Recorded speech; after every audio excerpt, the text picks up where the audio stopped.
Раз, два, три. Хлопок. Сразу руки наверх. Три.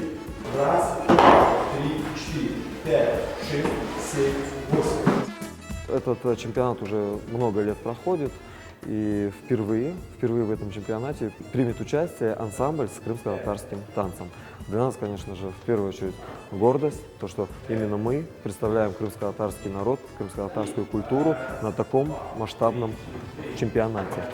Будут коллективы со всей страны, и для нас очень важно, что многие коллективы, многие дети впервые увидят, что такое крымско-татарский танец. И, конечно же, хочется показать именно настоящий, красивый, мощный крымско-татарский мужской танец.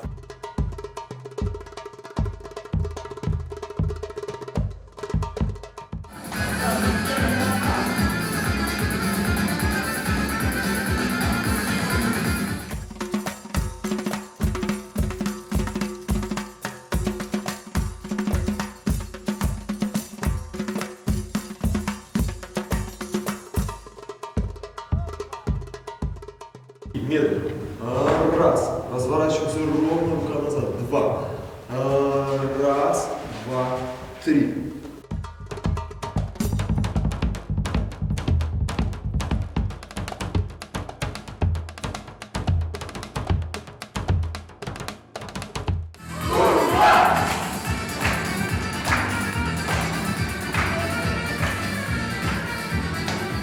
Мы представляем два танца. Первый танец – это берекет, и второй под названием берлек.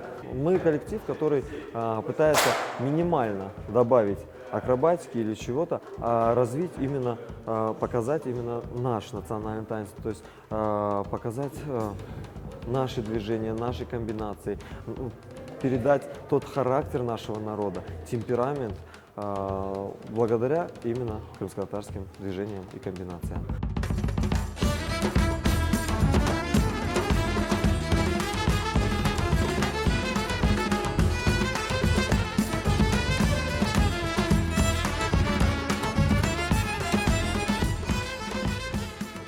Мы ко многим фестивалям готовимся, но к этому еще сильнее.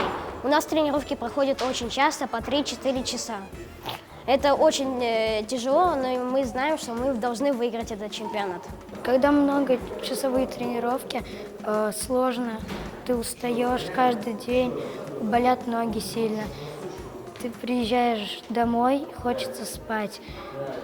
Утром рано надо вставать то в школу, то опять на тренировки. Но мне нравится это делать.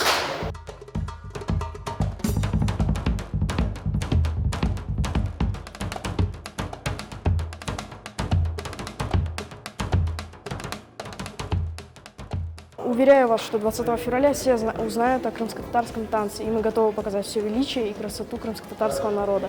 Также мы очень хотим подвести нашего преподавателя, который вложил у нас очень много усилий и большую поддержку вклал, чтобы мы победили. Танец, который мы готовим, во-первых, это мужской танец, то есть он максимально мощный, то есть все движения там выполняются жесткие и максимально передает характер крымско-татарский.